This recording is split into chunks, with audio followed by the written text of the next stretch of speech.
भारताची ताकद पाकिस्ताननं चांगलीच अनुभवली आणि अमेरिकेनेही ती मान्य केली। या संदर्भात भारतानं पाकिस्तानला मोठं नुकसान पोहोचवले। त्यांच्या एअरबेसलाच भारतानं लक्ष्य केलं।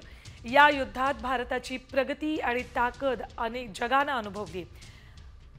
अमेरिकन इंग्रजी वृत्तपत्र न्यूयॉर्क टाइम्सनं या संदर्भात सॅटेलाइट इमेजेसचा आधार घेतलाय।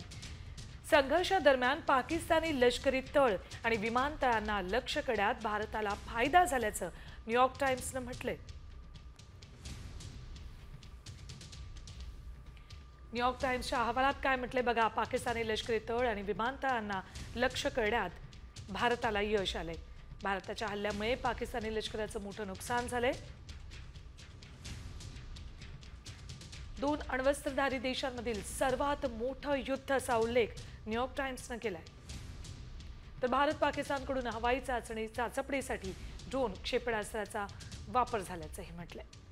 भारताचा उधमपूर हवाई तळ उद्ध्वस्त केल्याचा पाकनं दावा केला होता, तो खोटा असल्याचं यात म्हटलंय।